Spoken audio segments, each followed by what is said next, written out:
Star Wars 7x7 episode 1777 today. A Star Wars cinematic universe? Well, that's kind of the way it operates already, but we have more details about what that might look like going forward. Let's go.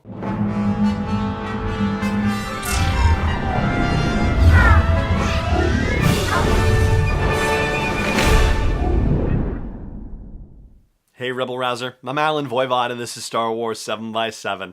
Thank you so much for joining me for this episode. Thank you so much for subscribing if you're doing that, and if you're not, hey, why not?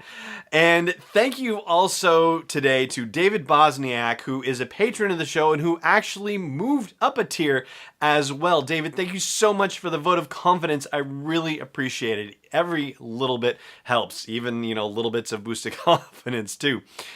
So let's talk about Star Wars in the vein of Disney Plus. And let's do so by talking about Marvel first. So yesterday we talked about how the Star Wars movies are going to be evolving in 2022 and the fact that the Game of Thrones showrunners are going to be involved and that there is going to be at least one Star Wars TV series in addition to the two that we already know about that will come out before the Star Wars 2022 movie will take place. Well, during that same summit where Bob Iger was interviewed, he also talked about the Marvel universe and about the Marvel shows that are coming to Disney Plus. But there's a very important aspect of that plays specifically to the Star Wars experience. And I want to share that segment with you. It's just about a minute long, and the Star Wars thing is going to be apparent at the end of it. So just hang with it. He starts talking about the filmmakers for Disney and about how deeply they care and are concerned for the stories that they're telling. And that's going to lead into where we are in this clip from the summit, and it comes from Wall Street Webcasting. So here, have a listen. That is a team of people that are incredibly passionate about what they do, about Marvel, knowledgeable about the brand, knowledgeable about the fan base, managing the creation of those movies in an unbelievably professional, creative way. It's really quite something. And what's great about it is that they're going to manage a number of our Marvel direct-to-consumer Marvel products for Disney Plus. And what they will be doing, we've announced a few of them. We're doing a Loki series, for instance. We're doing one with Wanda and Vision. To remember we're doing Winter Soldier and Falcon, a series. Those are the three that we've announced. Those stories will all be interwoven with the films. So just as they've had stories that have basically worked across their movies, they're going to do so across their movies and television. And ultimately we'll do that with Star Wars as well. So that adds real value to the Disney Plus platform.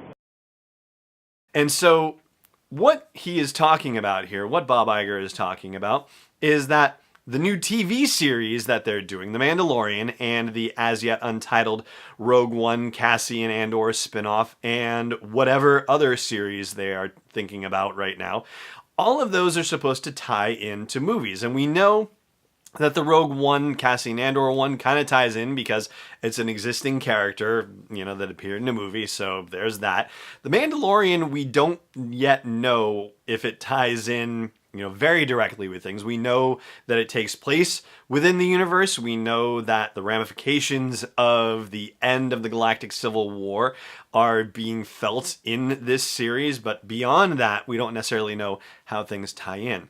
I think where it gets really exciting to consider is in the things that we don't know about yet, particularly with whatever unannounced series is coming to Disney Plus, and whether it's going to tie into anything that Rian Johnson is doing or that Benioff and Weiss are doing. And in particular, if you really wanted to launch a new series of movies, wouldn't you want to give it a bit of a runway if you could? Wouldn't you want to start to introduce the fan base to the characters and the situations and the time in which this thing is going to take place?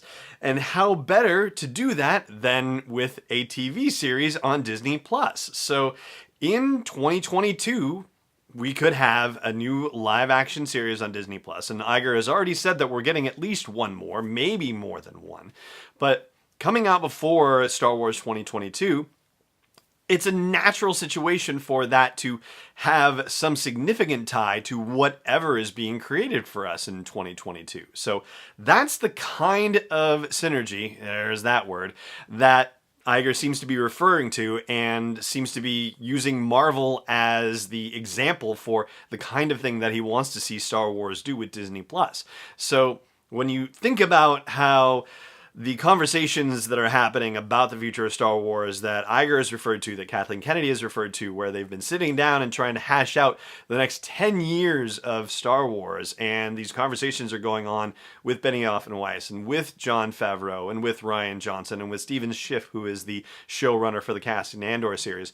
Well, I do think it's pretty exciting that, there's a possibility that The Mandalorian and the Cassian Andor series could potentially tie into new Star Wars movies, but I think it's much more likely that we're going to get out of this 120-year framework that we're currently operating within and really give Benioff and Weiss and Rian Johnson some freedom to work without constraints. And so, yeah, it seems like that would be a natural situation for a third and, heck, even a fourth potentially as yet unnamed, unannounced Star Wars live-action series on Disney Plus to come into play. And speaking of Rian Johnson and Benioff and Weiss sitting down and working together with the Lucasfilm brass and the Disney brass, well, there seems to be some confusion kicking around about that I would like to clear up for you, and I'm going to do that after the break, so stay tuned.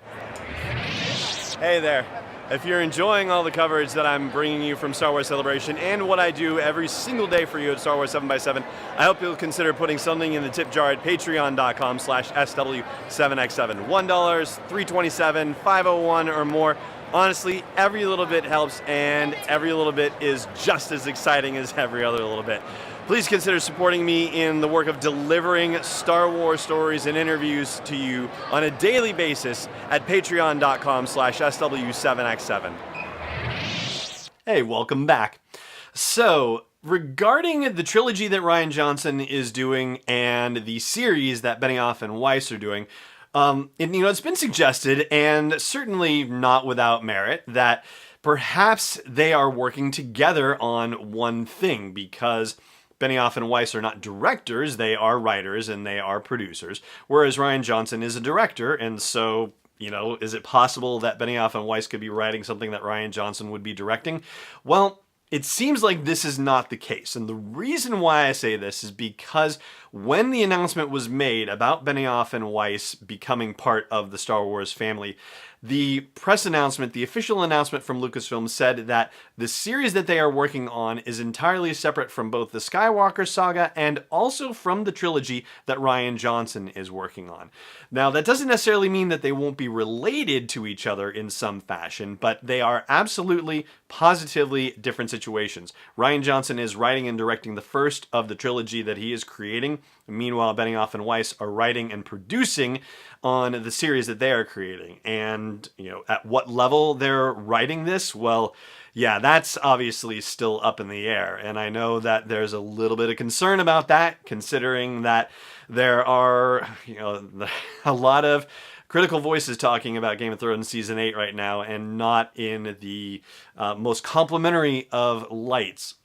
Yeah, it's been a little rough going. Even, myself as a Game of Thrones viewer, I've had more than my share of kind of moments watching this final season. But be that as it may, whatever is happening between Benioff and Weiss and Rian Johnson, it's more likely to be collaboration and information sharing and brainstorming, and not necessarily that they are working together on one project. They each have their own projects and are, somehow working together to help each other along their respective paths, and who knows, maybe intertwining them a bit as well. But that is the scoop with those three folks, and that is going to do it for today's episode of Star Wars 7x7. So thank you so much for joining me for it, as always, and may the Force be with you wherever in the world you may be.